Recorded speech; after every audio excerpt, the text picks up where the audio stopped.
Welcome to turning a moment into a movement.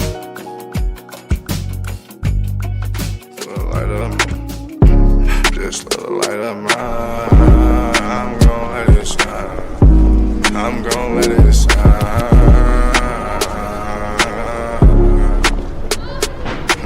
Just let the light of mine. Just let the light of mine. I'm gon' let it shine.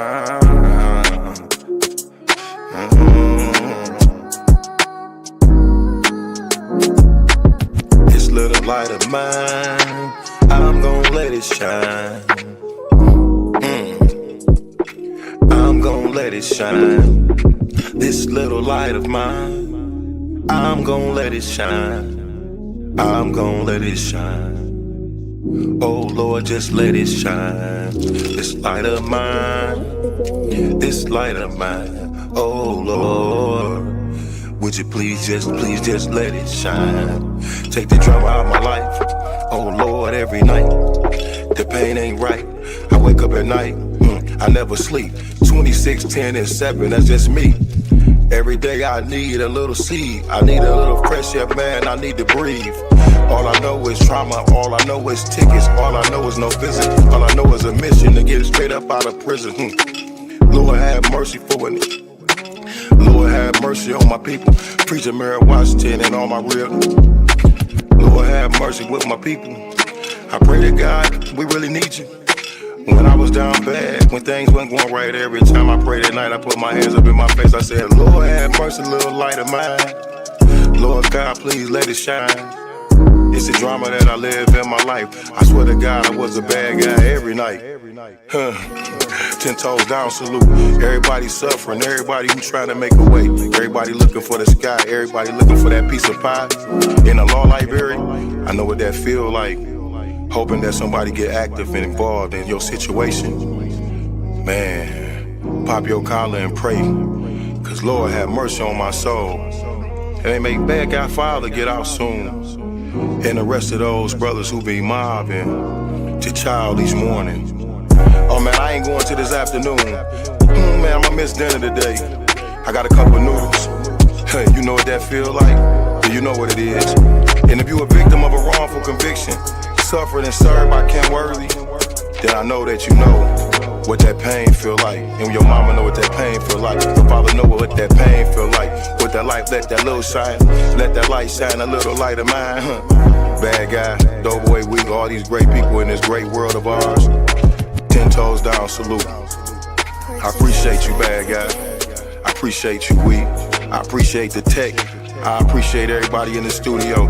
We gonna pop off the LV, ooh-wee, cause that's what they be liking to see. But I hope you hear the missing when you see me fresh. Ooh. Salute. Salute. You do good, bro?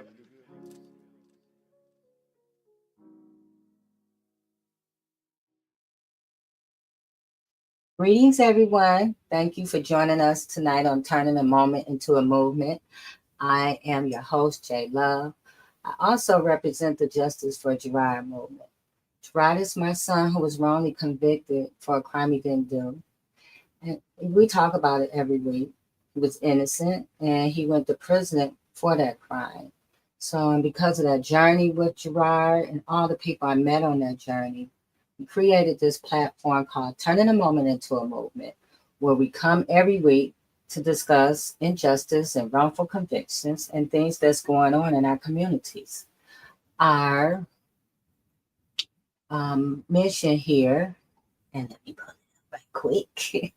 Our mission here is to bring awareness to all that are impacted by wrongful convictions, overly sentenced, mentally ill, and medically frail in our communities, to inspire, organize, and educate all communities about the needs to disrupt systems, policies, and patterns of the criminal legal system that leads to wrongful convictions.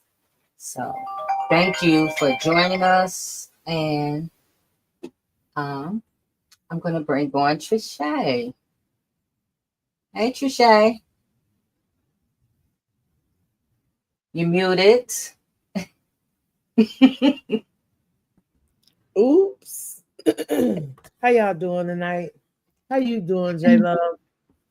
I'm good. It's been a long day, Trishay. Man, I know it's probably why I'm dragging tonight. It's been a long day, but you know, better days I believe are on the way. Yeah.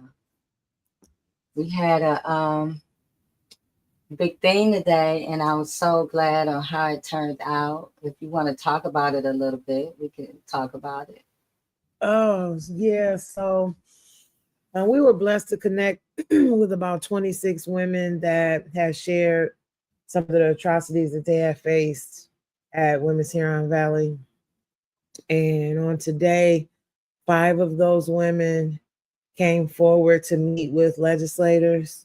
And there are a few different news outlets there, Jay and myself. And it was the first time that some of these women had ever gotten an opportunity to speak about what had happened to them. Some of the women there even affirmed what was going on with Crystal, you know, I mean, very strongly as well. And, you know, just to hear the stories. And I think one specifically that you all will see, Miss Audrey, you know, just touched my heart. I think that's what has me drained today, just thinking about her, you know. And when she picked up that rescue inhaler and said that this would be her life for the rest of her life, and how she has COPD and how she has asthma. And then I think about Rebecca, Miss Rebecca. Miss Rebecca kept telling them something was wrong with her eye, and they wouldn't listen until the eye got infected. And when she came home, now she had to have the eye removed. So now she lost sight in that eye. But for a whole year, they neglected her health care. This is no game, y'all. This is about Crystal. It's about every Miss Rebecca. It's about Miss Audrey. It's about every woman that has suffered inside of Women's Huron Valley Prison, and including the men. Our sister Michelle, she showed up and showed out, and just sharing the stories. And so we're just grateful for the women and their strength to get through that. And we're going to continue on. We got a lot of things coming up. We are not going to stop until they do what's right, until all the women are free. Yeah, Trisha. Thank you for that. And it took a lot of courage for these ladies to stand up, because a lot of them have been afraid to speak, and fear of retaliation and a fear of being judged by their stories. So it took a lot of courage for them to come. There are so many more. People are reaching out to us every day. And so we're going to just push forward with, telling these stories and getting justice, not only for Crystal, but for all the other women inside of that place, the Valley of Death. So, yeah, thanks, Trisha. Thank you, Jay. I appreciate you. And, it's just funny because Jay was just shooting me videos, and just a lot of behind the scenes stuff that was going on, I'm just grateful for you, Jay. I'm grateful because you suffered a lot, and you definitely are the epitome of what this show is, turning a moment into a movement. So I salute you. Thank you. And I love you, sis. I love you too, Trisha. Hey, Marcus. What up, though? What's up, Trisha? Yeah, I'm over here feeling good right now. Yeah, feeling real good. Exhausted, Introduce tired. yourself. Oh, yes. This is Marcus Kelly of the Change at Midnight Coalition. I am a commitment to organizing, advocating, training, and of course, again, advocating for the full restoration and enfranchisement of impacted communities. And I stand in solidarity with my sisters Trisha and J Love and Crystal Clark. Free Crystal Clark. Yes. And Marcus, just tell us a little bit of what you're working on, because I think it's very important that people should know and look forward to, what you got coming up. Yes. Right now I'm working on we're trying to remove slavery out of Michigan's Constitution. I'm currently working on a documentary film, just kind of highlighting not only the fact that slavery it lives in the Constitution, but also how it affects people that's incarcerated, that they don't, that it actually dehumanizes people, which is why we have situations like with our sister Crystal Clark going without Medicare, and people being fed spoiled food with maggots, why our outcries for assistance and justice in prison goes unheard, is because they don't look at people as human beings. They look at us as property. And prison was only created for to be able to produce goods for the United States of America, and keeping it funky for here in Michigan, just to produce things like license plates and stuff like that, where they can just force you to work 160 hours a month with no health care, no Social Security points towards your Social Security, no OSHA protections, so all those things, and saying tax you, but then you still can't vote. So it's like, all those things. We believe that, actually is the fact that all the harmful policies that we're fighting against today, the genesis of that is slavery. And if we can remove slavery out of the Constitution, then we can go back and repeal some of those harmful policies that keep people in prison and out of prison, oppressed, disenfranchised, and start a process of humanizing people. Yes, because, I was listening to one of the women today speak on the conditions, And she said they had leeches coming out of the water that they're supposed to be drinking at Huron Valley. And so, I think we get so hung up on why we're there or why the person is there. People get so hung up on that, but not seeing that you shouldn't treat anybody like that, whether they're there or anywhere. Leeches and mold and mechanical meat. They were telling me about the meat. And so, even in the comments of the video that we have out right now, the women are talking about the food. So we have to just find a humanity in others and in ourselves. Because if we love in ourselves and we see ourselves as human, we can see others as well. So we just asking for them to do the right thing, and that shouldn't be a hard ass. So I mean, and then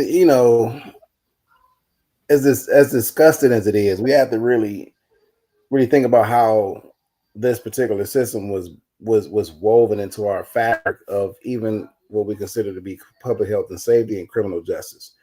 The 4th, 5th, and 14th Amendment of the Constitution, the right to fair trial, all those things. I said the 4th, but it's the 5th, 6th, and 14th.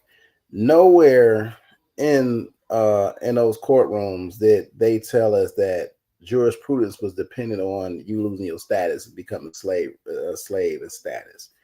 And if somebody was told in that courtroom, even when taking that plea, because they got a 90% conviction rate because of people taking plea bargains. So once those handcuffs is hit to your wrist, the process of coercion starts. So then when you go in the courtroom, they say, is your plea knowing and voluntary? But nobody knew that or was told by the judge or the lawyer or the prosecutor that if you plead guilty, then you are willingly putting yourself in slavery. You are giving up, you are taking on a status of slavery. And so I believe, if lawsuits was filed on behalf of this, it's because we was coerced into slavery. Conviction is supposed to start a process. Again, I always say you can't rehabilitate somebody who has never been habilitated, but we're going to just say rehabilitation because that's the sexy word that they use. So if the process of rehabilitation is supposed to start when you leave the courtroom, then you can't say that you're rehabilitating somebody when in fact you are enslaving them. You can't be rehabilitating somebody when you're torturing them. Such as Crystal Clark. You clearly see that it's a problem at Huron Valley. You clearly see that it's somebody who's literally dying, and you can actually help them. Our elected officials, or everybody who's involved, you see this. It ain't like it's a movie and you get up the next day and it's a whole different story. This is reality. This is humanity right now, and we have a chance to put our best foot forward. And that's why I always say people always utilize Bible scriptures that when it benefit them, but everybody always ignore the part that says those that done this to the least of my brethren done the same to me. We have a woman, a mother, a sister, auntie, a cousin, a leader suffering, and because she spoke out, they are in the process now of what they call back on the old chattel slave plantations of breaking the buck. So we're going to put our foot on her neck. We're going to force her to crawl around, take the things that she needs around to get around, continue to make her stay in that situation, knowing she's not going to get better being in that situation. And we're going to use courts, we're going to keep battling out in the courts to keep her incarcerated when we know that she's in an unsafe, and inhumane living conditions. And she's suffering atrocities. A prison sentence should never be a death sentence. And nobody was aware that when they got found guilty or when they took that plea bargain that they was entering into a status of slavery. Yeah. Nobody. Yeah. Right, Marcus. Thank you, Marcus. Yeah. So Brevity is running a little behind, and so we're going to keep it moving. We're going to bring on our guests for tonight. I love They're y'all. together, so that's cool. I gotta So, say, what you say, Marcus? You muted. I was about to say I love y'all, man. Y'all about to bring tears in my eyes right now. This I'm a little emotional right now, but I talked to Crystal a little while ago, so it's just like I just sometimes when you listen to her voice and you hear it, just kind of does something to me. Yeah. And We love that's you, Marcus. That's what we've been trying to get across to people.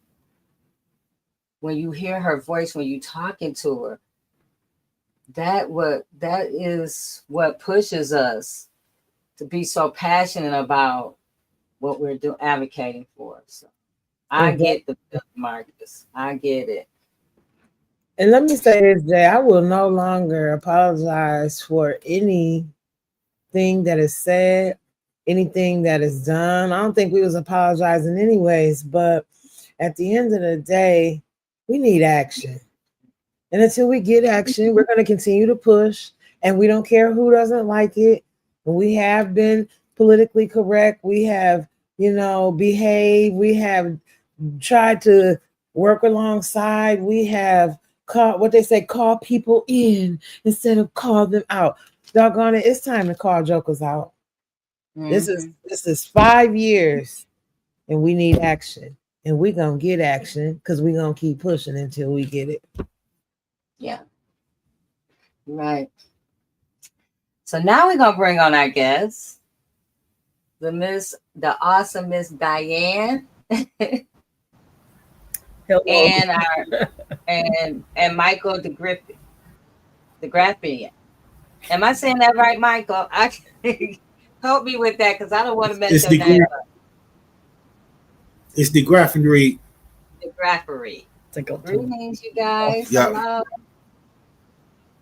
One sec. Okay. So introduce yourself. Okay. Tell us a little bit about you, Michael. My name is Michael DeGraffinried. I'm from Inkster, Michigan. I just got released from serving a 26-year prison sentence for a crime I didn't commit. The police knew in the beginning it wasn't me that committed the crime, so they used the person that actually committed the crime. They charged me with shooting him and let him walk away free. And so one of the victims came forth with an affidavit 20 years after my incarceration and told the truth that he told the police that I wasn't the shooter. And they hid this evidence from me for 20 years. Then it took another 6 years for me to get released after I received the information, because in my belief, Kim Worthy blocked every effort that I used to get released. It's like they fought against me. The integrity unit is really a trick, to get guys to really solidify their conviction in there, because they the prosecutor office, and to think that they're going to assist you, they not. So it took me 26 years to get released, and right now I'm out on a personal bond right now. My sentence was vacated, and almost 2 months ago, my sentence was vacated, and I was granted a new trial. So now what Kim Worthy and the prosecutor office is trying to do now is prolong my new trial. They filed a fake appeal, and they trying to get my new trial date pushed back. And so I go forth next week for a probable cause hearing.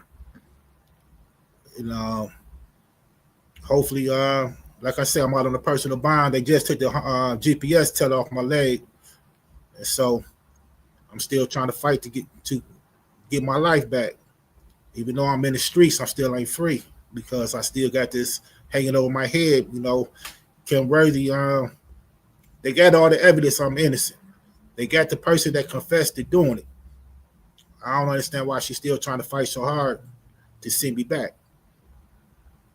And let me add too that the CIO, the chief officer in charge of Michael's case, was Darian K. Williams.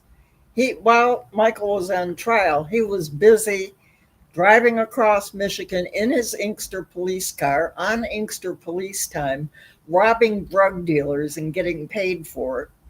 And he was eventually convicted back in 2003 in federal court in Chicago. So I don't know how they think they're going to be able to bring this case back against Michael.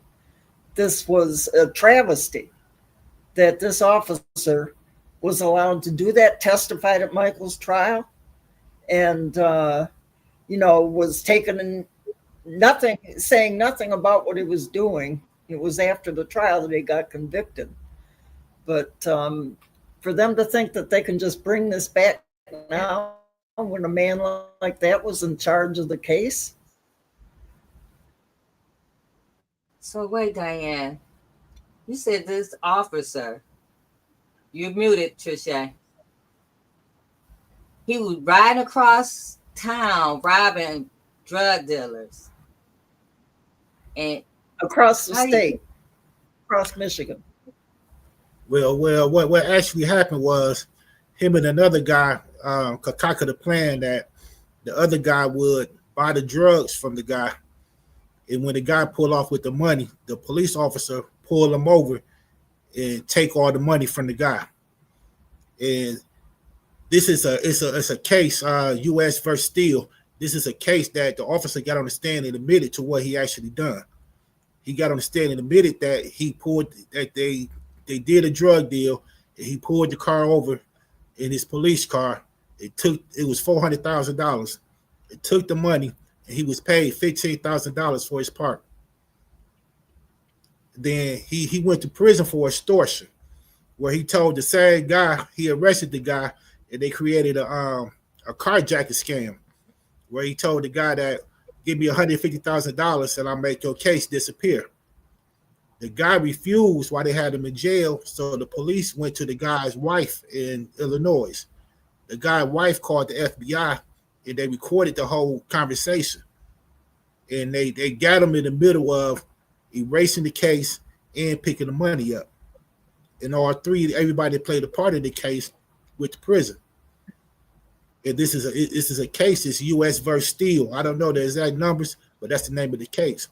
And this is a well-known thing that Kim Worthy know about. Her and Valerie Newman. I had an interview with Valerie Newman, and it was a sham. And, right now, that's what the prosecutor is trying to use, the little 30-minute interview I had with the integrity unit as cause to prolong my trial and to send me back to prison right now and take my bond away from me. And what kind of on the so-called Brady list? They Kim Worthy, she says that Inkster Police Department refused to cooperate with them, so they don't have no officers on there besides I want to say Dale Greco might be the only one that's on that list. I seen the list 2-3 times, the revised list and all of that. I seen it while I was in prison, but they constantly saying that Inkster Police Department refused to corroborate with the list. Well, what Kim Worthy does with those lists that she publishes of officers that should not be allowed to testify because of various crimes they've committed, she asks the police departments for the names of such officers. Now, it's those police departments that convicted the people in the first place, rather than going out and investigating the cases of people that are, terribly erroneous and wrong. They ask the police departments for names and put those on the Brady list, the Brady Giglio list. The Giglio list, that's because U.S. versus Giglio was a Supreme Court ruling after Brady versus after Brady in 1963. Brady versus Maryland. Yeah, this is Maryland. And that case, the U.S. Supreme Court ruled that police officers can be disgraced. Well, can be, I don't know how you want to say it, Michael. Exposed. that police officers can be exposed by their actions in previous cases and in general, and that's legitimate under the terms of Brady versus Maryland. Yeah, you're talking about impeachment information. Impeachment, that's the word I was looking for. Right, exactly. But they only pick and choose which officers they want to put on that list. I think the ones that's been revealed already is the only ones that get put on that list. There's many more officers that has misconduct where they supposed to be put on the list. They see the officer that's involved in their case, and then they can investigate and see how it relates to their case. So it seems like it's a lot that's on there, but if you look at the number of prisoners that's in prison, that's on paper, that's on whatever, it's no comparison to how many people that's actually in there with the officers with the conduct they committed. That part right there. In Michael's case, they also had Gregory Hill was one of the officers involved in his conviction, and Anthony Abdullah. Both Gregory Hill and Anthony Abdullah had been involved in cases of other prisoners who were actually exonerated. And they know that. So I got a call a few weeks ago. Young lady, I won't say her name, got pulled over by the Inkster police. Now, before she got pulled over by the Inkster police, she had been reaching out, calling us and saying, hey, who do you report Inkster police to? Because they say they don't have an internal affairs. And I'm like, what? No, I said every police agency should have an internal affairs. And lo and behold, calls were made. There was nobody to report this misconduct of this particular officer in Inkster, and it's just recently. How about the officer pulls her over and she said, well, why you pulled me over? He said, because you talk too effing much. Who does she report that to? I mean, they are literally lawless. And it's all these policing agencies. There were 32 people they were saying was on the Brady list, but then it was supposed to be this bigger Brady list. And, the officers were still allowed to testify in trial. As a matter of fact, Mike Lawson, that was here last week, we look at Officer Nancy Foster. Nancy Foster literally was impeached on the stand. Why was she not perjured? Why did the judge not hold her and the other officer for perjury? Because they lied in the first trial. Until we start looking at who we vote in as judge, until we start looking at who we vote in as prosecutor, we're going to continue to have these problems. This is it's like big good old boy system. They all cover up each other's lies. And I'm so sorry that you went through this, brother. And I'm sorry that you're still going through it. It make me think about Thelonious. He got out. He was exonerated by a judge. And now he's right back, Kim Worthy, trying to pursue charges. It's just... Yeah, that's Thelonious Searcy. We've covered that extensively, his case. And he was... his charges were dismissed with prejudice by the second trial judge in his case, and they still came back at him. Vincent Smothers confessed in detail on the stand at his evidentiary hearing, gave all sorts of details about the shooting that was involved. And it wasn't just an affidavit. He did give some affidavits and interviews with Scott Lewis, but he testified in the evidentiary hearing. And despite that, the judge refused to acknowledge the results of the evidentiary hearing, but the Court of Appeals overturned his verdict and set him, overturned the conviction. And now that he's out there, the thing was, At that time, it wasn't with prejudice until he got to the second judge. The case was assigned to Thomas Hathaway, who's the only decent Hathaway on there right now, or was. He left after one term because he was in the private sector for most of the time before that, and he probably couldn't. The way Kim Worthy does judges, she goes after them. She puts people up to getting them off the bench, and you have to watch yourself. They did the same thing to Michael's judge, Tracy Green. They got her suspended for 6 months. So she knows they're on her back for something that her son did, not for anything that she did. But the Supreme Court refused to take her off the bench. So she's back now. She's a good judge. This sounds so horrific. This is like every time we hear something from them, it gets worse and worse and worse and worse and worse. I don't know what to say because. Go ahead, Michael. Yeah, in my case, somebody actually confessed to doing it and said that, she said that she did it and another guy did the shooting. Well, she was charged everything I was charged with: first-degree murder, 2 attempt murders, aide and abetting. Do you know how much time she actually received once she confessed to doing it?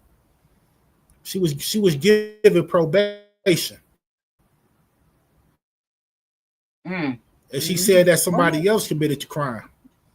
And the prosecutor knew about this because she had a walking hand trying to get her statement throughout 2 weeks before I went to trial. So the prosecutor argued the fact that she did it. Her and another guy actually did the shooting. 2 weeks later, the prosecutor comes to my trial and say, no, I did the shooting, and I shot the guy that she said actually did the shooting. So it's Kim Word, the whole prosecutor, Mike Duggan, all of them, it ain't no accountability for none of them. Mm-hmm. They're allowed to perjure themselves. They're allowed to commit misconduct, do anything, everything for a conviction. But once the light gets shined on and you get these convictions overturned, so nothing happened to none of them. There's no accountability whatsoever. His attorney, Tiffany Howell, tried to get the medical records of one of the people he's accused of shooting. They don't exist. They've been trying to get the medical records forever, and there is no proof that he was even shot. Can you explain a little more about that? One of the victims that supposedly got shot, they never gave me no medical record saying he actually got shot. They never showed me nothing saying he got shot. So at my evidentiary hearing, I told my lawyer to ask for the medical record to show me something that's in that prosecutor file to actually say that this guy actually got shot, what hospital he went to, or anything. So when the judge granted the motion for me to get the medical record, now all of a sudden my prosecutor file is disappeared. The prosecutor said my file got purged. They don't know where my file at. It got destroyed. So my judge, she did one of the smartest things that I ever see the judge do. She told the prosecutor, okay, give me an affidavit within 10 days saying that his file got destroyed. And so she turned the affidavit over. And now this is in November. We come back around to last week, 2 weeks ago when I went to court on the 9th. Now all of a sudden, they want to prolong my new trial because they got a big old file they got to go through and sort through to catch up with my case. Now all of a sudden you got my file. The one you got that a big old file, right? The one that disappeared. So I said something to my lawyer, and my lawyer caught the prosecution up in a lie. And this is what made the judge say, okay, now I'm ordering a show cause hearing scheduled for next week. So now they got to show cause. They got to show evidence that they have to actually take me back to trial. It don't exist because it never did exist. So now I don't know what they're actually trying to do. They're trying to scramble and try to find something that don't exist. Now first my prosecutor file got destroyed. Now you got a room full of papers for the prosecutor file that you're going through. So it's, that's when she took the tether off my leg after all of that. And I'm still out on the personal bond.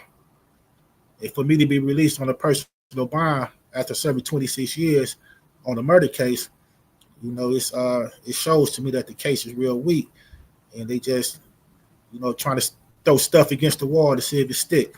Kim Worthy does not tolerate people coming up against her on wrongful convictions. She will pursue them till their death, as she did in the case of Marianne Gaboldo, whose daughter was taken by the police and Child Protective Services.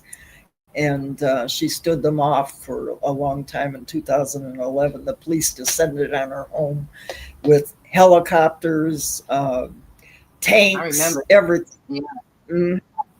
And Kim Worthy kept pursuing two judges dismissed charges against her 2 separate times.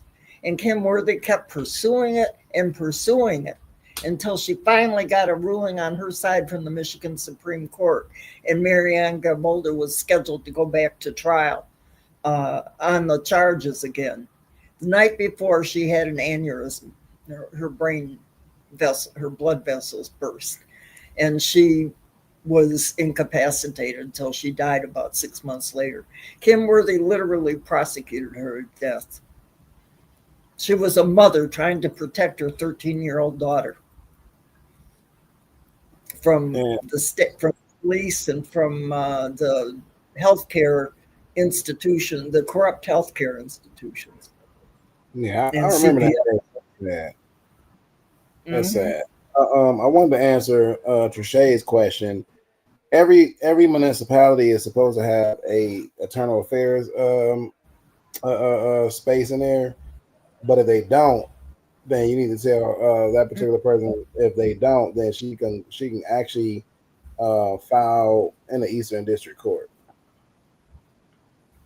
I told her to call the FBI. Shoot, I didn't know who to tell her to call, but I knew that the buck doesn't stop with them. That's what they make people think, that the buck stops with them, and then people just walk away. We got to stop walking away. We got to fight back against what we know is wrong that they continue to keep doing, man.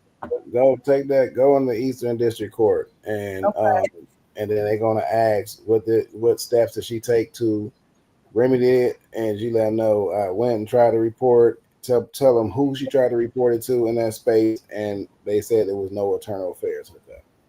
Okay. And you pretty much go there. But a lot of times they only really listen to lawsuits, honestly. You know what I'm saying? Because, you know, obviously Crystal Clark case. You know what I'm saying? They don't really, you know what I'm saying? If you file anything else, you try to, you know, grievances and things like that, and brother, no, yeah, they kind of ignore them.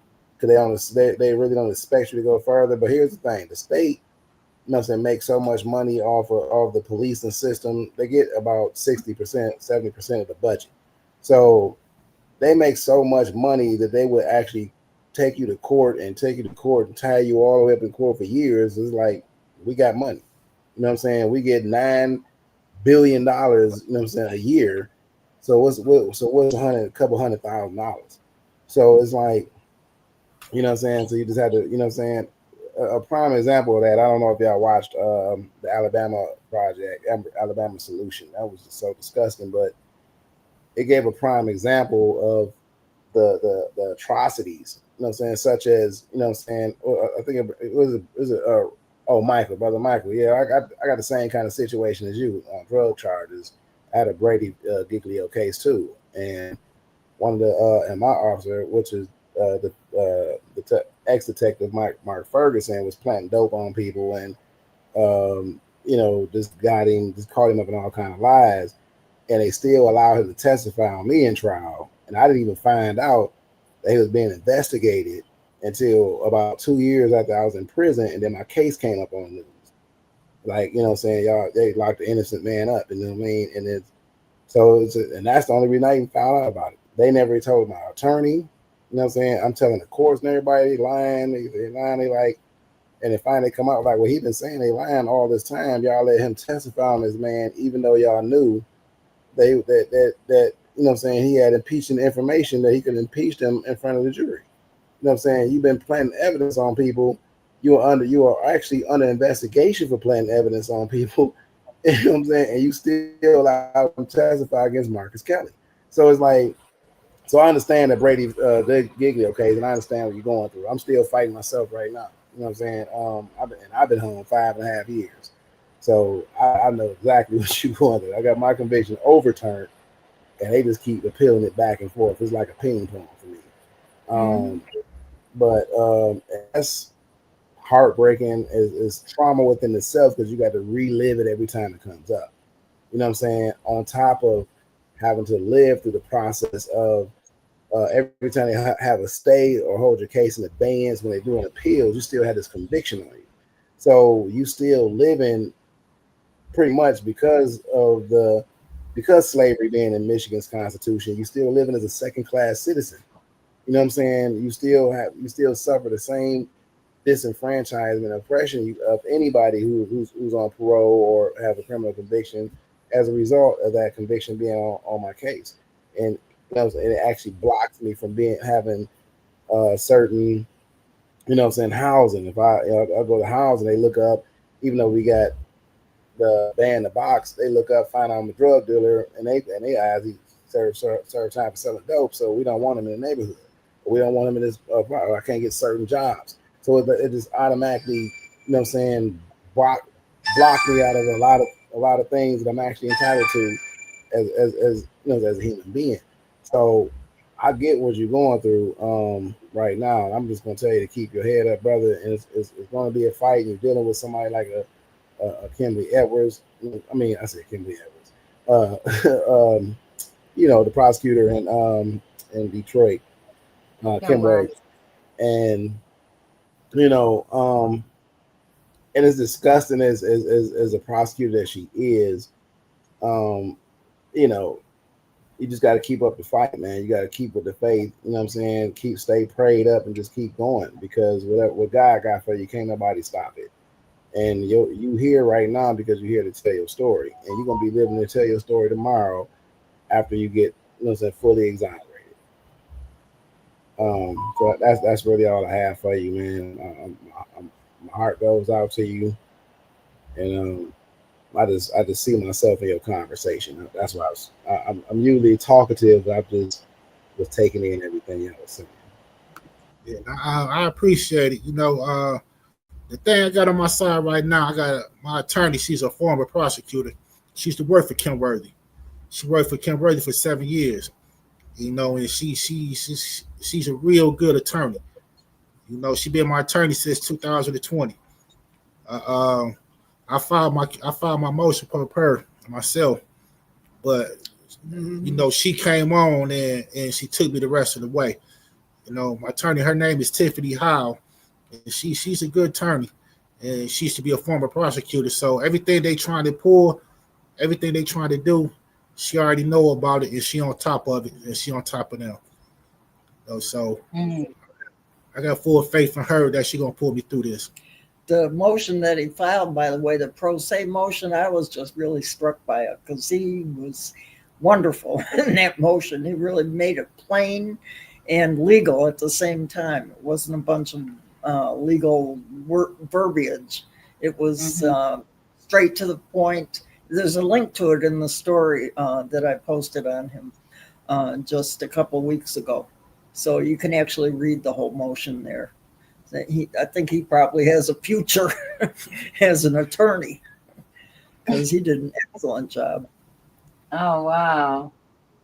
That's awesome. I just think that I'm listening to this and I'm just like blown away at the gall of all this stuff. Like, you have officers that was out robbing people and, literally strong arming people. All of their cases should have been looked through immediately. Yeah. Just with this type of behavior. And I don't know if I mentioned this to Marcus or Trisha today, but I'm like, we need some type of legislation for this. Because if you're found guilty of doing heinous crimes like that, you just didn't wake up and decide today, I'm just going to do this. You've been doing something all along. And how many other people are victims of what you've been doing? And so it seems like that we there should be some kind of policy or some kind of legislation that make them go back and look through these cases. And I know they don't want to do it, but it needs to be done because there's so many people are crying, hey, I'm wrongly convicted, and people don't believe them, you know, but then you have a cop that's in prison for doing what you just described.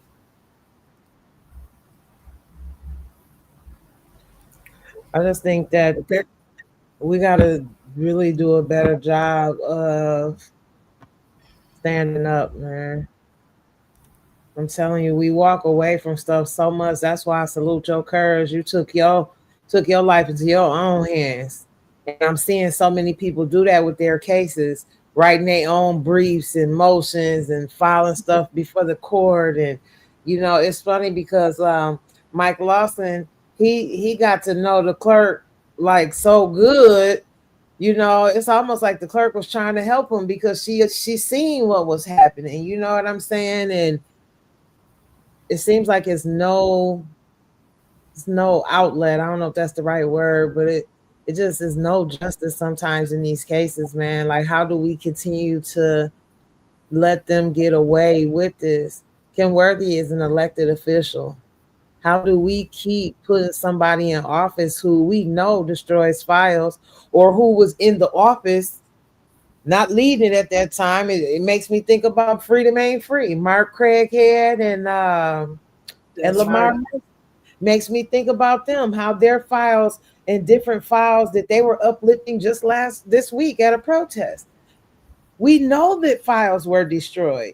What are we going to do about it? Nothing. No.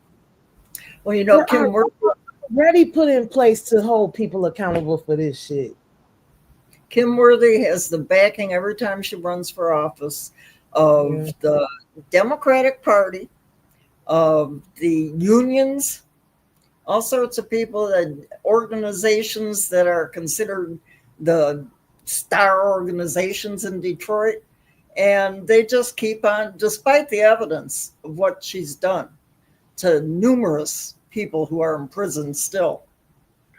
And there's a whole, it's not just her, it's something wrong with this whole system. It's a money thing. It's the MDLC is the biggest to me, it's the biggest business in the state of Michigan, and it does no business with the state of Michigan.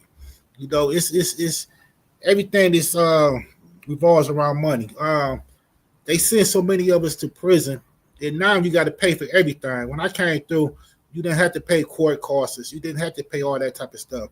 Now when them young guys come through now, you got to pay for every single thing that you went through in court. So they in prison right now with a $5,000 to $10,000 restitution that they have to pay in court costs now.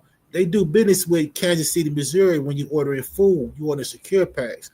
They do business with California, Minnesota, with Texas. Our phone system is ran through Texas. If I got a call, if you got a call from prison, it get routed to Texas, and the Texas phone number pops up. So the MDOC is dealing with so many different businesses outside of the state of Michigan. It's really a money grab. And that's how a lot of people are supporting Kim Worthy, because a lot of people is starting to invest into prisons now. And that's why she's getting a lot of that support, because it's a lot of money involved in prisons. And I heard when y'all was saying earlier about your young sister that dealing with the health care. You know, they told us they passed out a memo. They changed the thing. They saying that if you got a certain amount of time, you can't get health care. You can't get dental care. You only can get health care if it's an emergency. You can't if you got like a year left, either 1 or 2 years left, you can't go see the dentist unless you're in pain. You can't go get your teeth cleaned. You can't go get checked out unless you're in pain and they gotta pull the tooth. And that's all they're gonna do. They ain't gonna try to save it, they're just gonna pull it. You know, so if you got a certain amount of time left, you don't necessarily get health care unless it's an emergency, something that you're a chronic care patient or you're a mental patient or something like that. They try to attempt to help you by putting you on drugs, especially if you're dealing with the mental. Mm-hmm. Yeah, so go ahead. Nah, that's how they try to justify Stale versus Gamble with providing health care in prisons. You know, you look at some cases where the prisons push back, where our attorney general's office with all 30 of their lawyers push back and say, well, if we give somebody a band-aid, you know what I'm saying, that's providing health care. So it's like, you know what I mean, or even with the legal writing program as a blanketed protection of violations of a guy's right to access to the courts. They say, well, we got a legal writer on the yard. You know what I'm saying? However, what people don't know, what the courts don't know is if you have a GED or education, you can't even go to a legal writer. So, and you might have 2 weeks to file an appeal, and you ain't never studied law in your life. And now people are boxed into prison because they don't understand law. They fighting against people who've been studying law for 20, 30 years.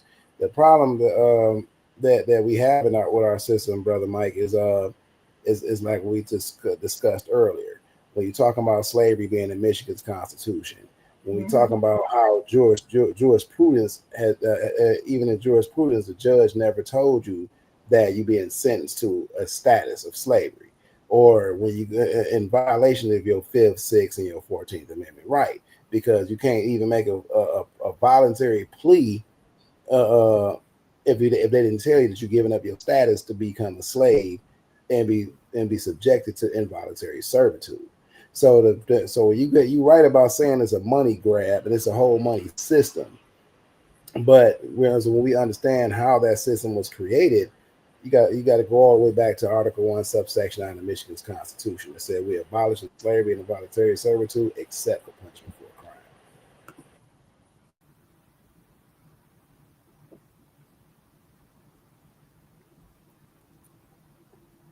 Wow. So this is mind blowing. I was not expecting this conversation. I wasn't expecting it to be like this police officer, that still got me like, Yeah.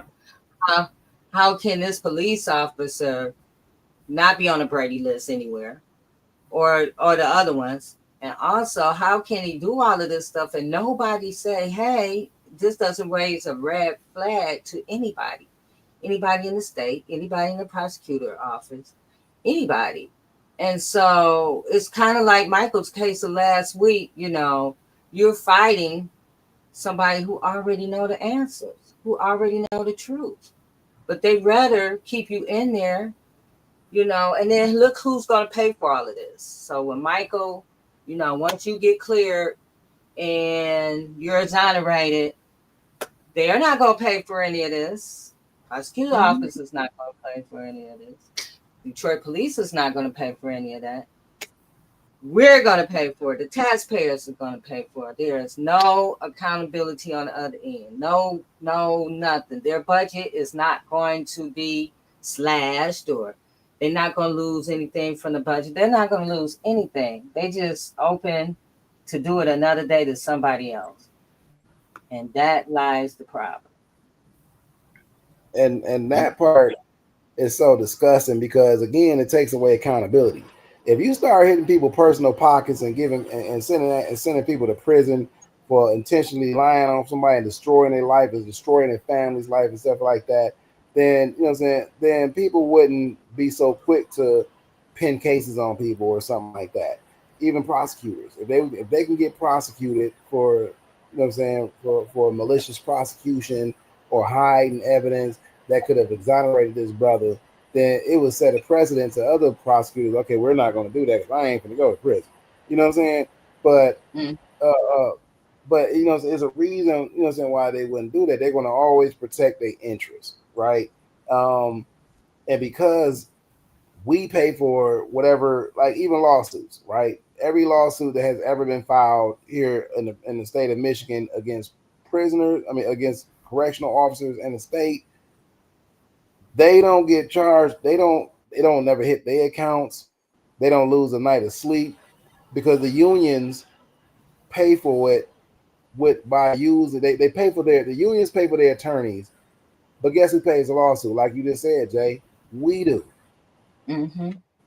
We do. But then they still push on the public Well, this is about public health and safety. Well, prison and jail and police and are the only failing system that we have in the United States. I'm going to speak particularly to Michigan. It doesn't stop crime like they tell people they're going to do. It doesn't rehabilitate people. It doesn't do anything. If you go to any funders organization, anybody, any nonprofit or whatever, if they're not producing, they don't get funded. Well, police and jail and prison are the only people that will continue to get funded. In fact, get increased funding for fucking up. That tells you that it's no longer, that it's not about locking people up. Go ahead. I'm sorry, Trey. Sure. Oh, that's okay. Jail and prison is exactly where all the people that have wrongfully sent people to prison for life need to be. That's the only thing that's going to make a difference. They need to be charged and sent to prison for stealing people's lives.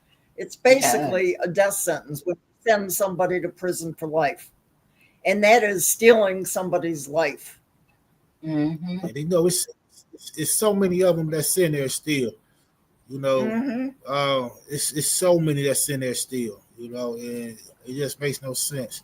And, you know, and while you in there, we see rehabilitation. The MDOC do not teach rehabilitation whatsoever. They wait till you get down to your last year or so and try to hit you with a program just so you can outsmart the parole board, so you can learn what to say when you go to the parole board. I've been in prison 26 years. And I ain't taken out one class for rehabilitation. I wasn't rehabilitated even if I committed a crime. They never gave me no sorts of rehabilitation whatsoever. The things I did it myself. You know, I went in there and I changed who I was myself. Not because the MDOC put me in the class to teach me how to do anything. I never seen the internet until I got released. I never seen a computer. They giving you tablets now, but that's the most that you have to the outside world. They wait till you get down to maybe a year, 2 years at the most. Now they want to put you in some type of class, violent prevention, for CSC, SOP, or whatever it is. They wait till you get to the door just so you know how to talk to the parole board to go home. And they does this just so you don't have no type of training to really survive out there. You got to have a support system. Some of the guys end up coming straight back because they never learned nothing while they was in there. There's no rehabilitation in the MDOC whatsoever, unless you want to do it yourself.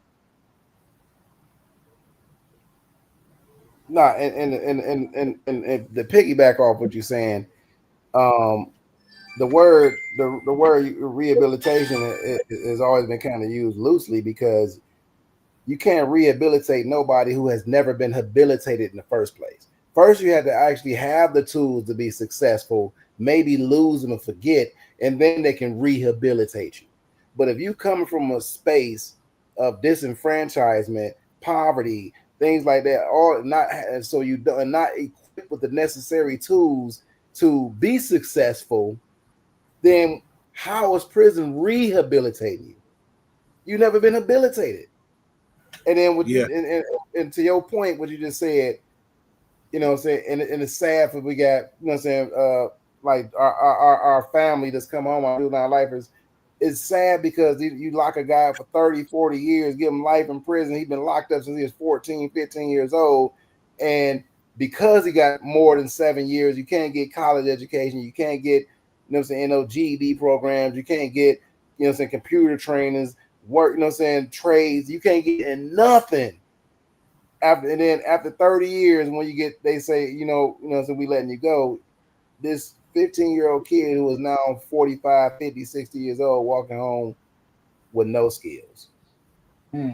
And they tell you that they stole all this time from you to pick yourself up by the bootstraps. Not being considered that a lot of people don't even have fucking boots. And that's disgusting because they've already broken you and they've already set you up for failure. They've already destroyed your family. you know what I'm saying, your children, your friend, they isolated you from the world by making you pay to actually have to talk to somebody. When if you really think about my mental health, I want you to have access to the outside world because we want you to have a safe and easy transition. And we also want you to, you know what I'm saying, to be emotionally stable. See, right now, you know what I'm saying, someone like myself who did 9 years in there, I had to shut down emotionally in order to survive prison. And then come home and learn how to turn those emotions back on because I practiced being shut down for 9 years. You know what I mean? And so I was never the same person I was when I went in prison. I was when I came home. I was a totally different fucking person. So they don't even consider them things, but they're not. But if you think about it, since the exception of the 13th Amendment, which is now Michigan Article 1 subsection 9, it was never designed to rebuild, restore anybody. It was only for labor.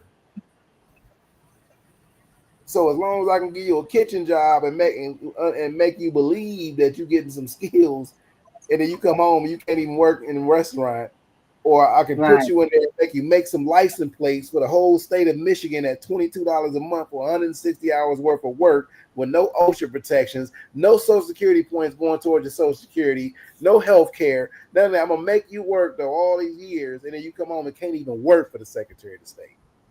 Right. Yeah, you're right.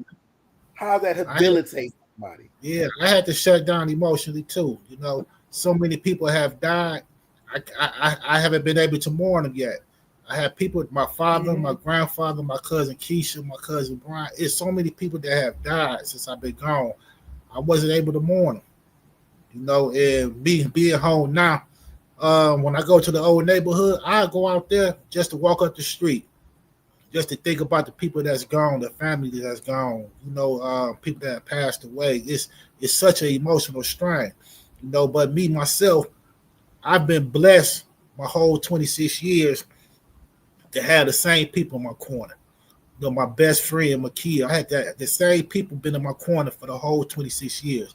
My certain family members, my mother, you know, so I've been blessed. And now that I'm home, I receive family support as much as they can. You know, I was released with nothing. You know, nothing whatsoever. If I didn't have my family support that I do have, I don't know where I'd be at right now. You know, I did burn bridges when I was in the streets, so I still have my same core friends. I still have my family that, you know, they not, you know, rich or doing real good, but they assist me any way they can that they can afford to. I don't know where I'd be at without them. You know, I wasn't released. I didn't have no skills. I never seen the internet till I came home. That's when I first seen the internet. I don't know I'm learning how to do a computer. Everything is fresh to me. Everything is brand new. And I only been home almost 2 months now, and I'm still adapting. You know, I went out on her balcony, and I'm so high up, I got kind of nauseated. So I had to come back inside. It's only 10 floors. And all this is new to me. I'm not really scared of heights, but when I see that, I got nauseated. And, you know, it's like my brain. It's like I'm learning everything again. Everything is like me doing this, seeing this, how this is. I never seen nothing like this. It's amazing to me.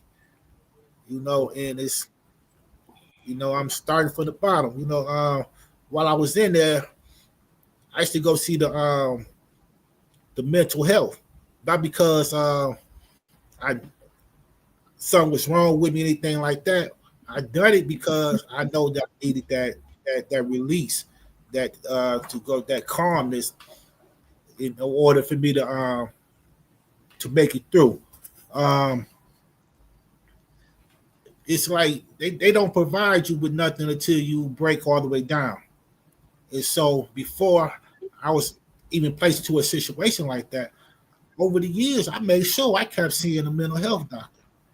I made sure. Wasn't nothing wrong. I just wanted to go see him just to go talk to him to make sure.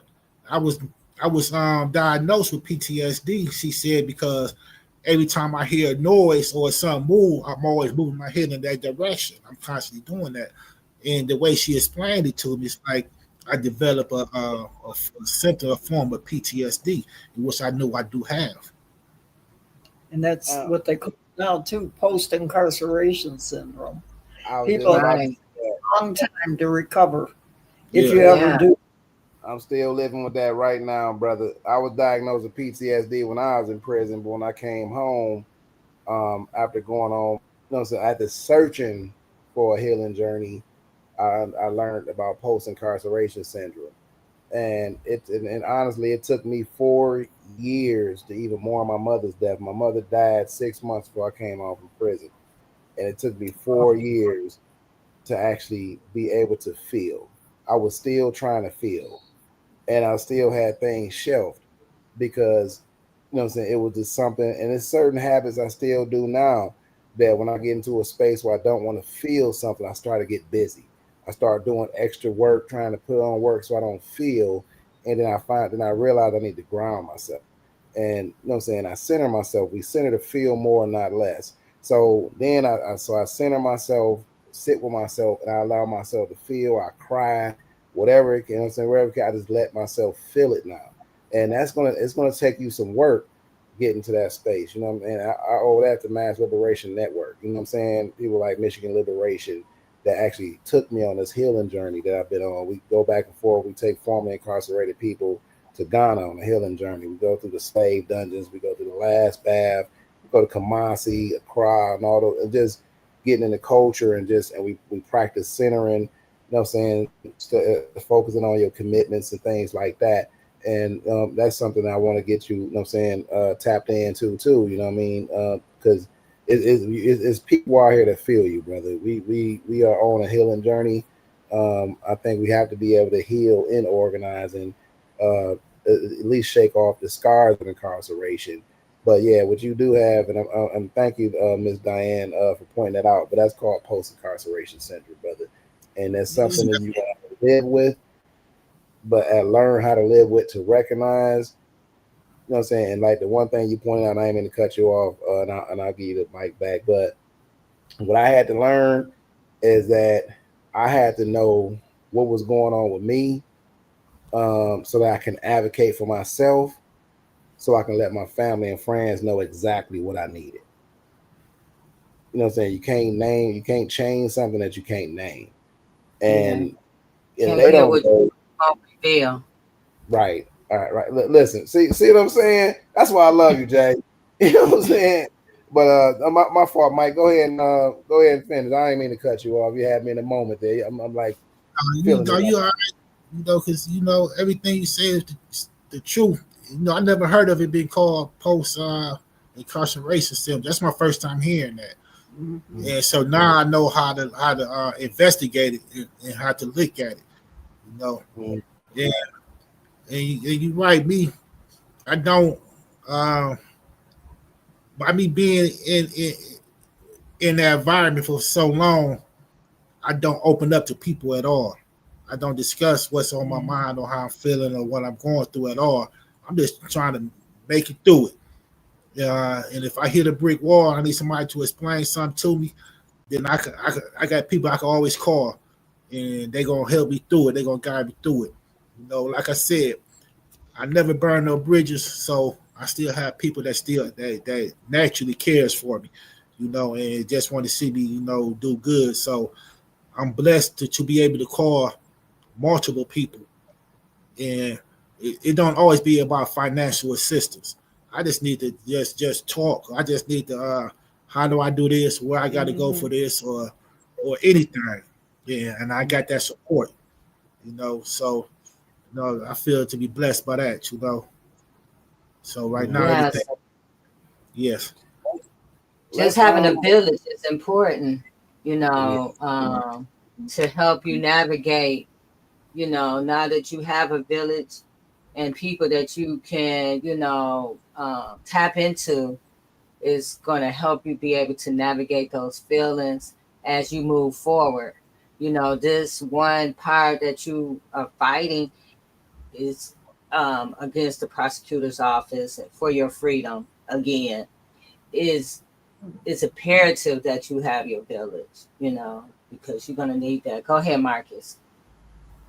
Oh no, I ain't even want to cut you off, but I do want I do want us to tap in and Jay, you know what I'm saying? I want so you to make us a connection after this, brother. I want but yeah, I want to take you on a healing journey. I know exactly what you're going. I've been through it. Many of us have, and we so we practice ground in the center. And I think it'd be a good thing, man, that you get with some brothers that actually understand where you're coming from with that, and go and just come on this healing journey with us. You know what I mean? If that, that's just my offer to you. All right, thank you. I appreciate it. Yeah. I know it's a long road. I'm just now starting, and like I said, I ain't been home 2 months yet. So everything's still fresh to me. I still got my ways. Don't like to be in crowds. Don't like people walking too close to me. Constantly looking around. Even though I shouldn't have did it, I picked back up smoking cigarettes. I ain't smoked a cigarette since 2010. I picked them back up, because it helps me relax. A cup of coffee and a cigarette in the morning, it helps me relax. I don't drink. I don't do no other drugs or nothing like that. I just trying to cope. And, this seeing all the weed dispensaries. That's to me, that's real heartbreaking, especially in Inkster. In Inkster, we got 6 to 10 weed dispensaries, but we ain't got a high school. It literally makes no sense to me. Right. So it's trying to adapt. Same thing in Detroit. They destroyed this whole public school system in Detroit. Tore down so many schools, closed them, high schools, and then they wonder why kids are out in the street fighting each other and shooting each other. There's no educational system for them. Right. I even saw like someone was saying that there's like right now today over 3,500 kids homeless that are students in Detroit DPD. 3,500 students. Then also just how like 40-something% of them are living in poverty. It's a recipe for disaster when you don't have those outlets, and people to pour into you. So,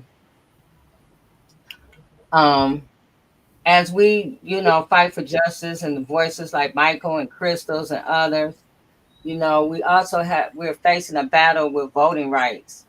I don't know if you know about this, Marcus, but Louisiana versus Catalyst is a case that could change how every state protects or denies representation.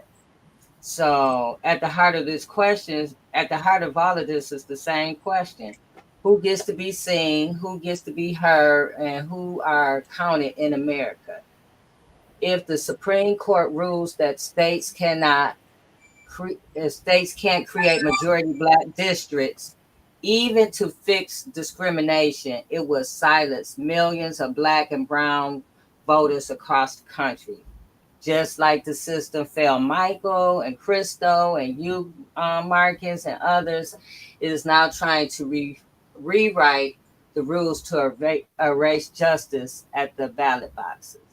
So I do have a couple of videos I want us to see. I don't know if you heard about this, Marcus, or you, Diane, but they just had a hearing the other day, and I want to play a couple of videos because this really affects all of us. If you care about your voting rights, then you should be paying attention with what just happened today at the Supreme Court in D.C. The case that was presented today is Louisiana versus Calais, which has to do with gerrymandering and redistricting, which disproportionately affects Black voters. Gerrymandering means that political boundaries have been manipulated, specifically in electoral districts, with the purpose of creating an unfair advantage for one party against another. So how does this impact everybody versus folks just in Louisiana? Well, this case specifically centers around Section 2 of the Voting Rights Act. Section 2 prohibits racial vote dilution, and the 14th Amendment's Equal Protection Clause, which prohibits racial gerrymandering. Based on a census in Louisiana, they created a congressional map that gave Louisiana, who is 1/3 Black in population, one Black district out of 6 total seats. So civil rights groups in Louisiana sued, saying that it diluted the Black vote. And a federal appeals court siding with them, making Louisiana draw a new map that included a second majority Black district, Senate Bill 8. But it doesn't stop there. A group of non-Black voters then sued, claiming that that was unconstitutional. And in April of 2024, a panel of district court judges agreed with these non-Black voters. If the Supreme Court rules against Section 2 of the Voting Rights Act, it will allow states to then draw maps that will absolutely impact the Black vote and communities of color. And as you have seen with everything in this country, everything that impacts us will also impact you, no matter who it is that you are. All right, there's a case that's before the Supreme Court today, Louisiana versus Calais. And it's not really getting the attention that it should be getting, and it is a big deal. So I just want to take a break in my regular things that I normally post right now, because I think I need to talk about this. This case could decide whether Black and brown people have voting rights left in this country. And I know that sounds dramatic, y'all, but it's not, I promise. This is about the last part of the Voting Rights Act that still actually works. So here's what's going on, right? The Voting Rights Act was created back in 1965 to stop states from making it harder for people to vote just based on race. And most of these protections have been stripped over the years. But there's one piece left, and that's Section 2. That's the part that says that states can't draw voting maps or create laws that make it harder for Black and brown people to have their votes count. It's how communities have been fighting back against gerrymandering, which is when politicians redraw maps to keep certain groups out of power, essentially. And Section 2 is the reason that any of those unfair maps get challenged at all. So now Louisiana is in front of the Supreme Court today, saying something incredibly ridiculous, but also very dangerous. They're basically saying that states shouldn't be made to consider race when trying to fix racial discrimination. That makes no sense. Like, how do you fix racism without looking at race? You can't.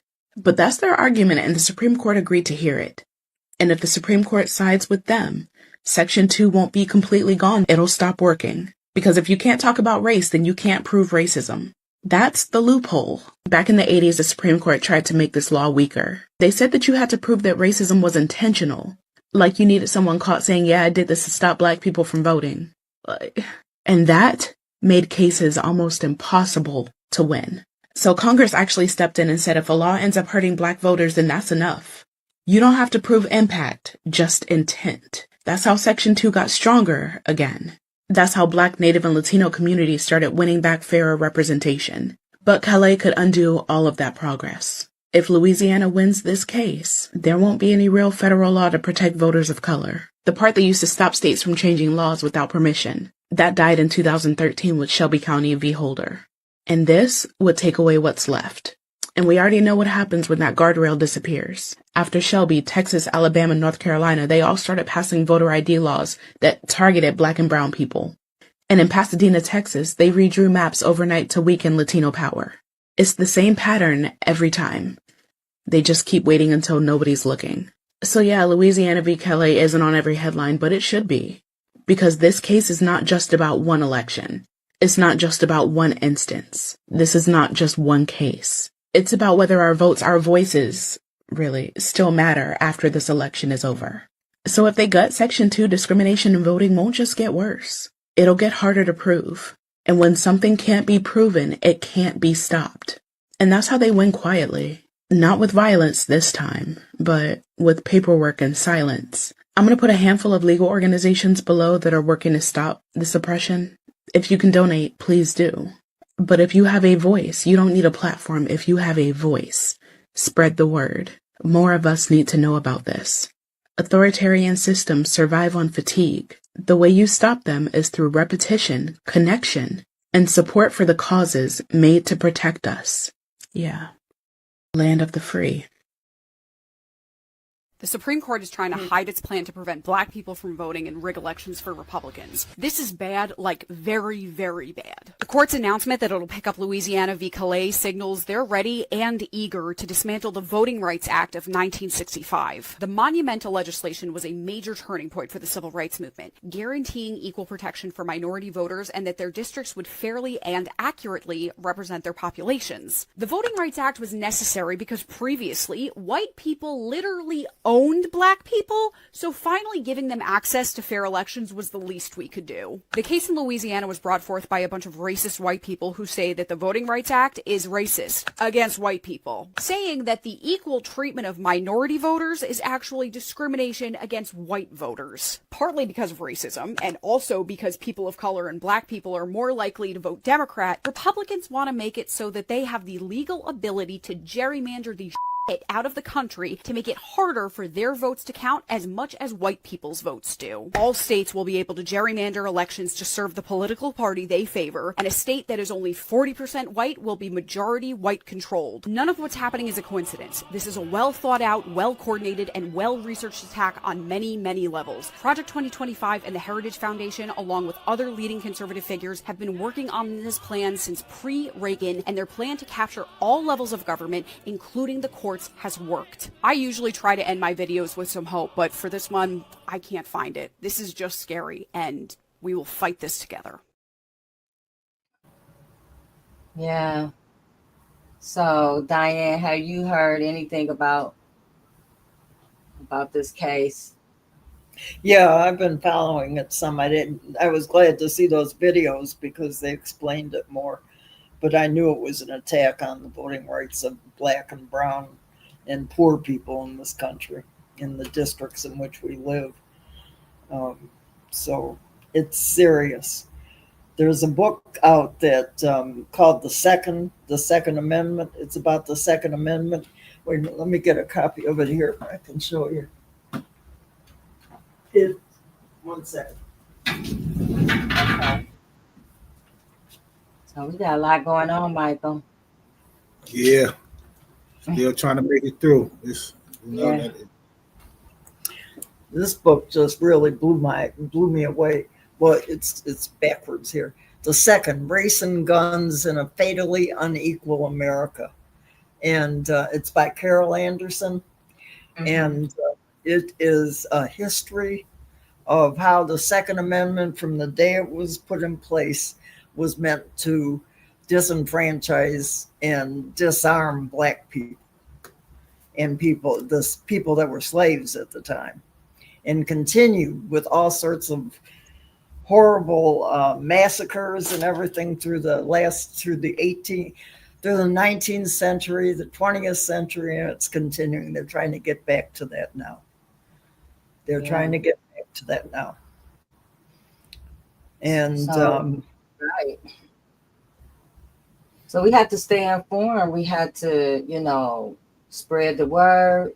I guess, people get so distracted by the next big thing, that they lose what's really going on because they're on to the next thing so quick.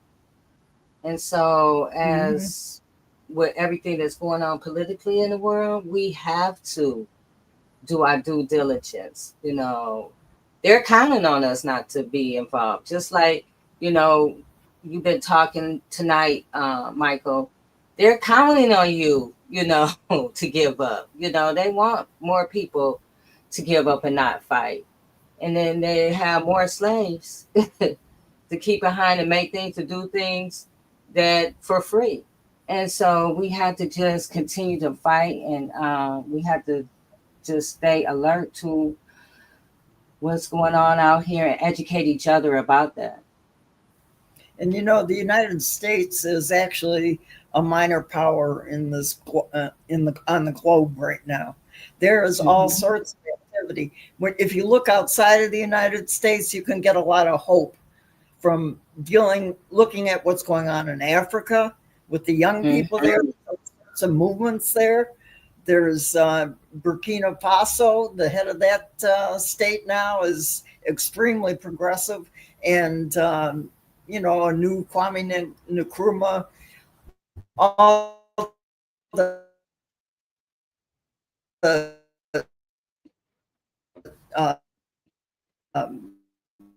leaders that the U.S. has assassinated and the imperial over the years. He's among their. Wait a minute, what happened here? Okay, you back. All right, it's done.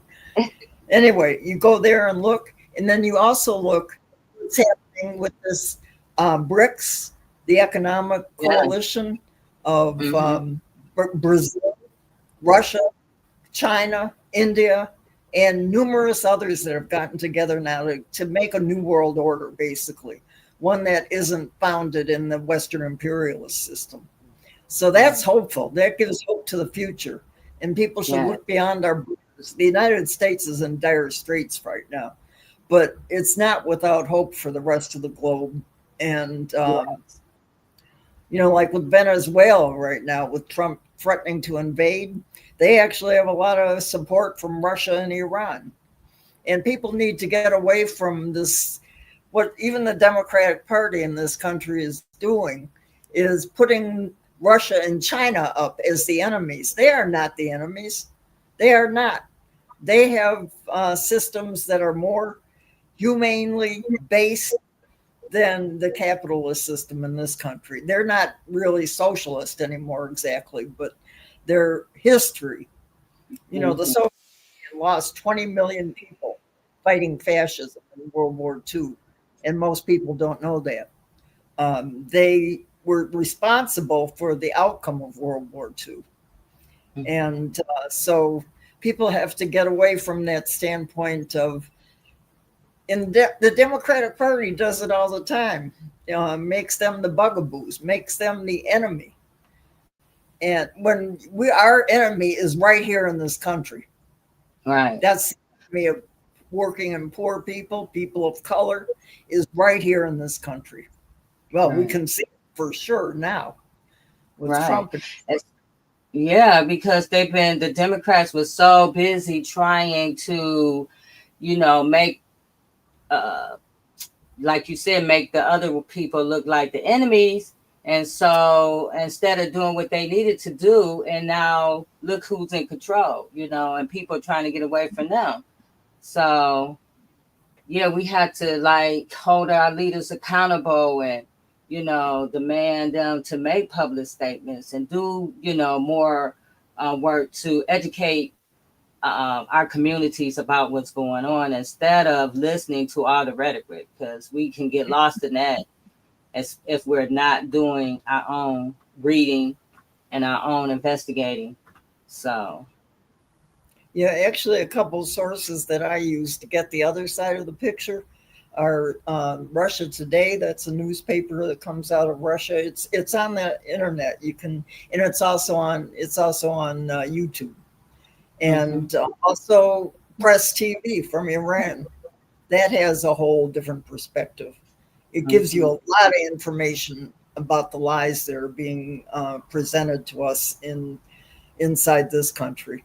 And it's very helpful to read other perspectives because we see now what this country stands for in reality in the world, with Trump in there, with not just Trump, it's the whole racist system. This country is rooted in blood, in the blood of the slaves, in blood of the Native Americans. And it's the heart of this country has never changed. The heart of the United States has never changed. It's still there. And they're trying to bring it back.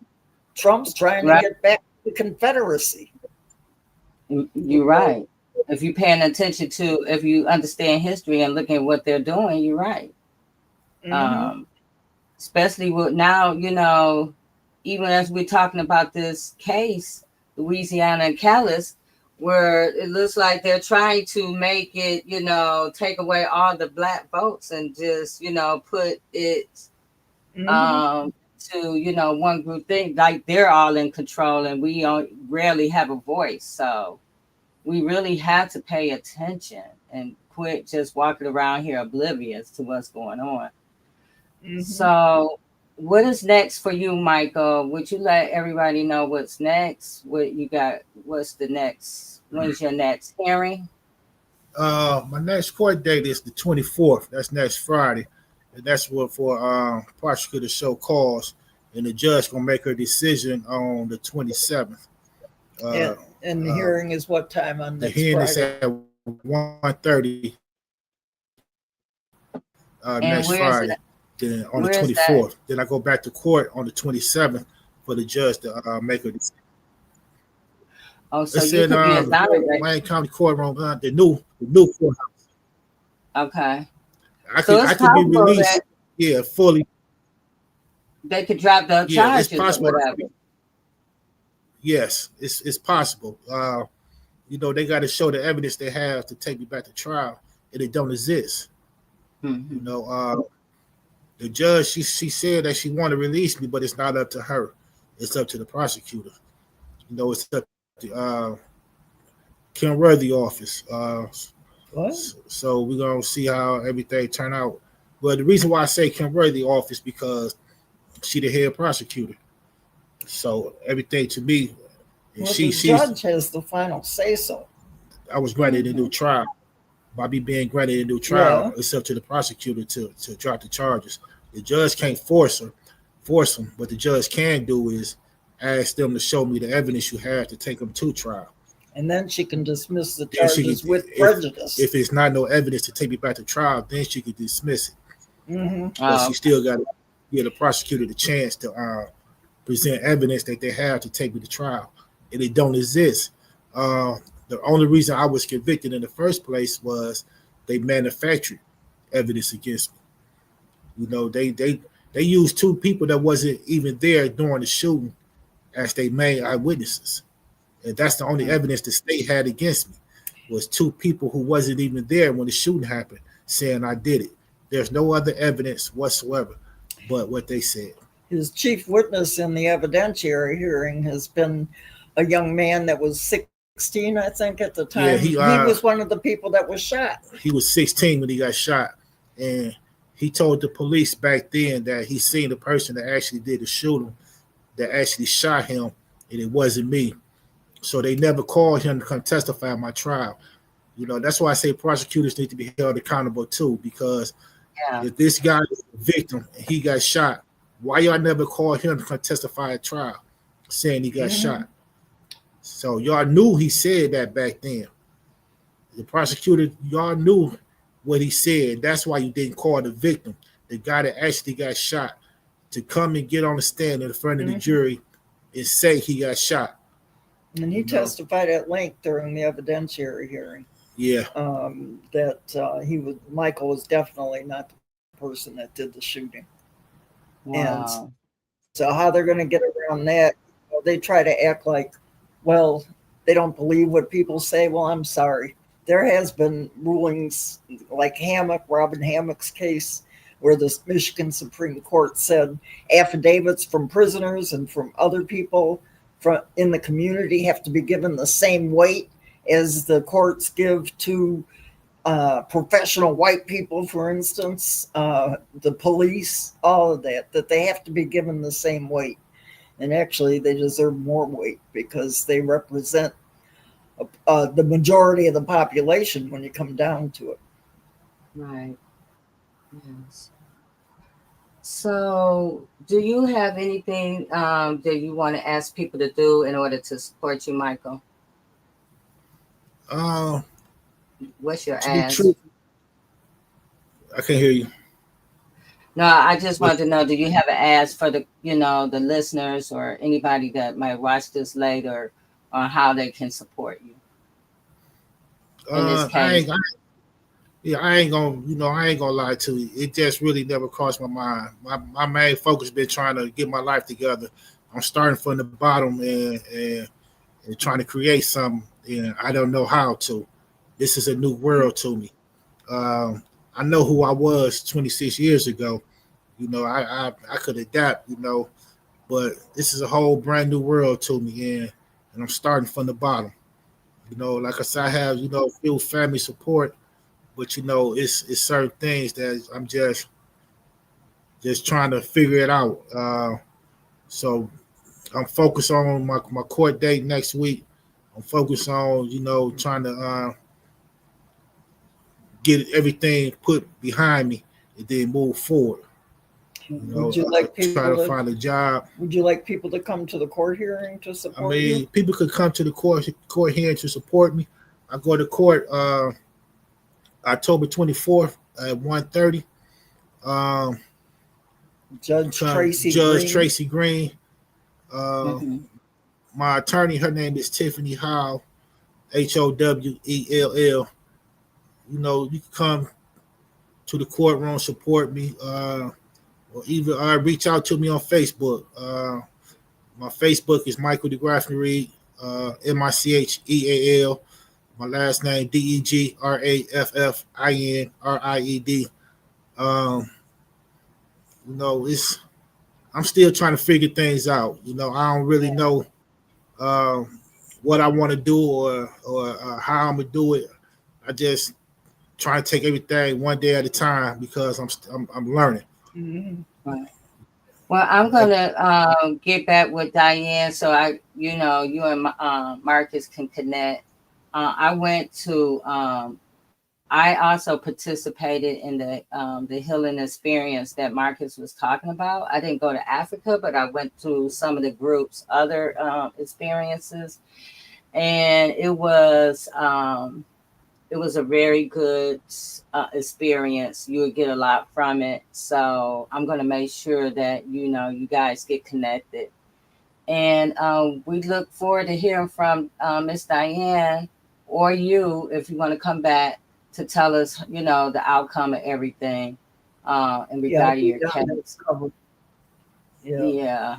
So, because you are in our thoughts and our prayers, and we just standing with you tonight. And I thank you for coming on, and I thank you, Diane, for bringing them on. It takes great courage and strength to come out and tell your story, especially when it's hard to talk to people about this, because people a lot, even we've been doing this platform all this time, there's still a lot of people who don't believe that wrongful convictions really happen like this, and they happen so easy, and it can happen to anybody. So it happened to my son. I know so many people in this journey that it happened to, their loved ones. So I appreciate you, taking this time to join us and telling your story. Okay, thank you. And you 100% right. You know, it can happen to anybody. You know, I was convicted of a murder that happened while I was at a police station. You know, I was literally I wasn't inside the police station. I was right outside the police station picking somebody up from jail while the murder happened. And I got convicted of doing the murder. So it can happen to anybody.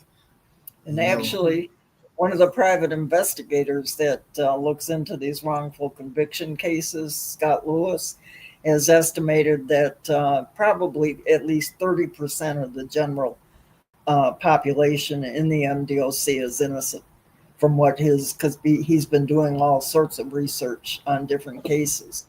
And he also zeroed in on Wayne County and said during the 90s, in which Michael's case took place, that probably 80% of the people that were sent away then were wrongfully convicted out of Wayne County. It's a travesty. It's a travesty. And Scott Lewis, that's who I went through to get the affidavit. Mm-hmm. Mm-hmm. Even speaking of Scott, he even did some work for on Crystal Clark case. So he has done a lot of work with these wrongful convictions. So shout out to Scott Lewis too. So yeah. So thank you guys. I really appreciate it. Is there anything else you want to say before we leave tonight? I just want to thank you for having me on here, and I appreciate it. Welcome. Diane, do you have anything? Well, I'll be still covering. I've been a little off base to a degree because I have to work a part-time job that kind of cuts into my time for the newspaper. But I'm trying to get back established on the newspaper, and I'll be publishing stories in the next few weeks involving other wrongful conviction cases. So people that are still in prison. Yes. And if you guys want to support the Voice of Detroit, go to the voiceofdetroit.net, and there is a way that you can donate. There's through Cash App, right, Diane? Well, right now, I would recommend the GoFundMe page. My Cash App is right now. Okay, so there's a GoFundMe on there that you can go there to donate to keep this paper running. So go to the voiceofdetroit.net and donate.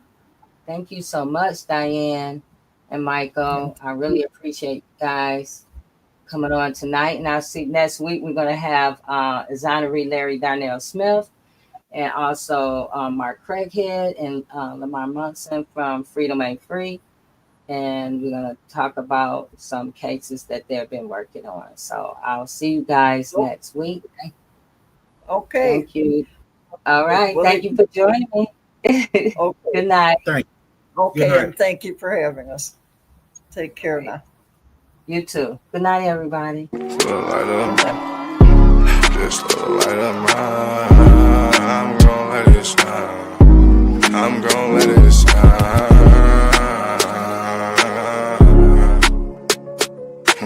Just a light of mine. Just a light of mine.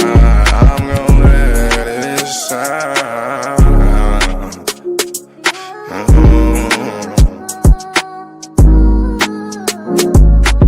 This little light of mine, I'm gonna let it shine. I'm gonna let it shine. This little light of mine, I'm gonna let it shine. I'm gonna let it shine. Oh Lord, just let it shine. This light of mine, this light of mine. Oh Lord, would you please just let it shine. Take the drama out of my life. Oh Lord, every night the pain ain't right. I wake up at night, I never sleep. 26, 10, and 7, that's just me. Every day I need a little seed. I need a little fresh air, man, I need to breathe. All I know is trauma, all I know is tickets. All I know is no visit. All I know is a mission to get straight up out of prison. Lord have mercy for it. Lord have mercy on my people. Preacher Mary Washington and all my real. Lord have mercy with my people. I pray to God, we really need you. When I was down bad, when things weren't going right, every time I prayed at night, I put my hands up in my face. I said, Lord have mercy, little light of mine. Lord God, please let it shine. It's the drama that I live in my life. I swear to God, I was a bad guy every night. 10 toes down, salute. Everybody suffering, everybody who trying to make a way. Everybody looking for the sky, everybody looking for that piece of pie. In a law library, I know what that feel like. Hoping that somebody get active and involved in your situation. Man, pop your collar and pray. Cause Lord have mercy on my soul. And they make bad guy father get out soon. And the rest of those brothers who be mobbing to child each morning. Oh man, I ain't going to this afternoon. Man, I'ma miss dinner today. I got a cup of noodles. You know what that feel like? Yeah, you know what it is. And if you a victim of a wrongful conviction, suffered and served by Ken Worthy, then I know that you know what that pain feel like. And your mama know what that pain feel like. Your father know what that pain feel like. With that light, let that little shine. Let that light shine, a little light of mine. Bad guy, Doughboy Week, all these great people in this great world of ours. 10 toes down, salute. I appreciate you, bad guy. I appreciate you, Week. I appreciate the tech. I appreciate everybody in the studio. We gonna pop off that LV, ooh-wee, cause that's what they be liking to see. But I hope you hear the missing when you see me fresh. Salute.